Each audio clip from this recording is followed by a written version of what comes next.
চুপ চুপ চুপ। হ্যাঁ, নমস্কার বন্ধুরা, নতুন রেসিপিতে আপনাদের স্বাগত। আজকে আমি আবার একটা অন্যরকম রেসিপি নিয়ে এসেছি। আজকে আমি এই দেখুন বন্ধুরা, কত বড় লাইলন টিকা। এই দেখুন, একটা মাছই 1 কেজি ওজন, আর তার সঙ্গে একটা ছোট মাছও আছে, পুকুরের একদম টাটকা লাইলন টিকা মাছ। এই লাইলন টিকা মাছ আমি কেটে ধুয়ে রান্নাঘরে যাব, গিয়ে বলবো আমি কী দিয়ে এটা রান্না করব। প্রথমে আমি লাইলন টিকা মাছটা কেটে নেব।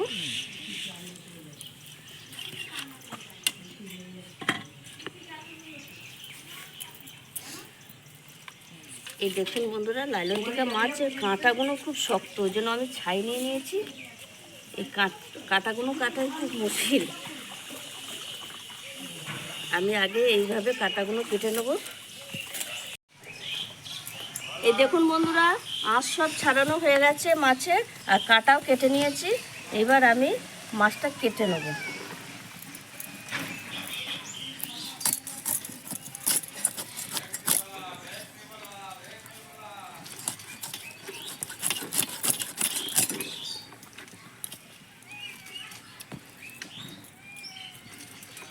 আমি এইভাবে আগে কেটে নেব, তারপরে মাঝখানে পেটি বের করব। এই দেখুন বন্ধুরা, এই দেখুন বন্ধুরা, মাছ সব কাটা হয়ে গেছে, 1 থালা মাছ হয়েছে। এইগুলো ধুয়ে এবার রান্নাঘরে যাব, গিয়ে বলবো আমি কী দিয়ে রান্না করব।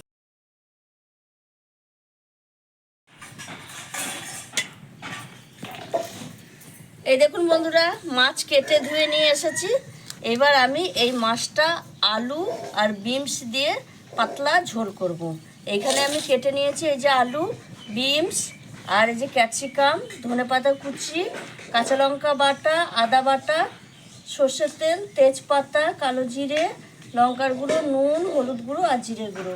একদম পাতলা ঝোল করব এই মাছটা। প্রথমে আমি মাছটা এবার একটু নুন হলুদ মাখিয়ে নেব।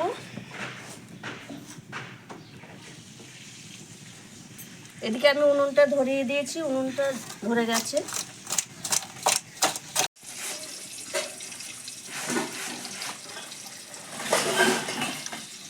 মাছ ভাজার জন্য কড়াই দিয়ে দিয়েছি সর্ষের তেল।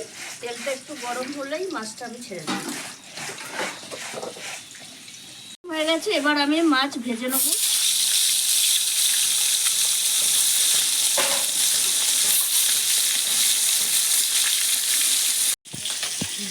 এদিকে সরাই সরাই, এখন ফুটবে না, সরাই। এই দেখুন বন্ধুরা, মাছ ভাজা হয়ে গেছে। এগুলো এগুলো এরকম তুলে নিচ্ছি। বাদ বাকি মাছগুলো আমি এইভাবে ভেজে নেবো। নিয়ে গিয়ে চাল নিয়ে আসবে। মাছ সব ভাজা হয়ে গেছে। এবার আমি হালকা করে বিনস আর ক্যাপসিকামটা ভেজে নেব। একটু হালকা করে ভেজে নেব।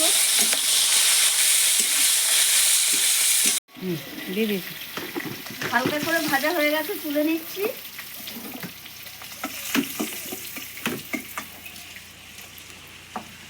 এবার আমি ওই তেলেই দিয়ে দেবো ফোড়নে কালো জিরে,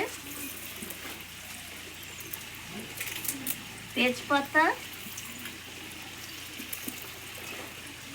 এবার আমি দিয়ে দেবো কেটে ধুয়ে রাখা আলু,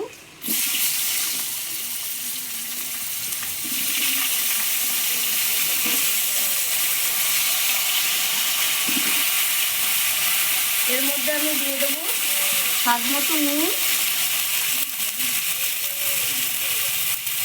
আর হলুদ গুঁড়ো দিয়ে আমি আলুটা ভালো করে ভাজা ভাজা করে নেব। আলু ভাজা হয়ে গেছে, এবার আমি দিয়ে দেবো আদা বাটা,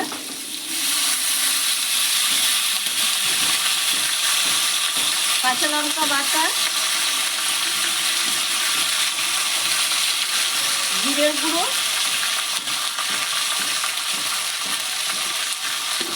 আর হালকা একটু লঙ্কার গুঁড়ো দিয়ে আমি আলুর সঙ্গে মশলা কষিয়ে নেব।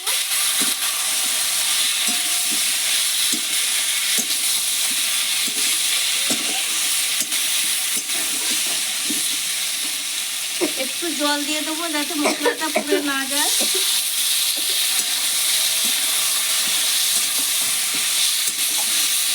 ভালো করে আলুর সঙ্গে মশলা কষিয়ে নেব।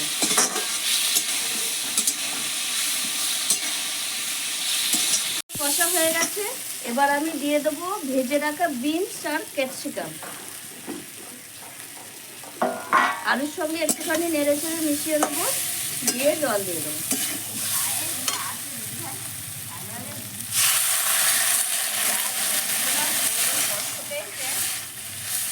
যেহেতু একটু পাতলা ঝোল, আর একটু জল দেব, দিয়ে ঢাকা দিয়ে দেবো। ঝোল ফুটে উঠলে মাছ দেবো।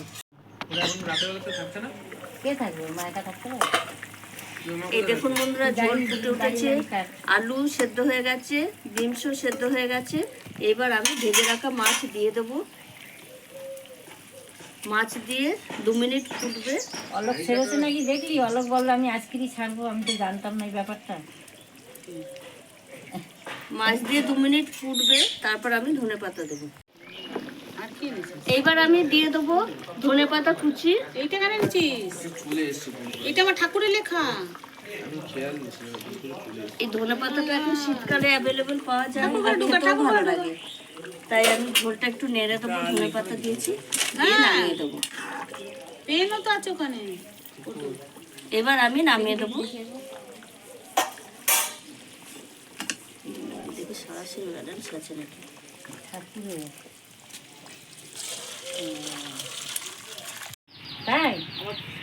দেখুন বন্ধুরা, কত সুন্দর হয়েছে। পাতলা ঝোল করেছি, একদম পাতলা, হালকা পাতলা। বিমস, আলু আর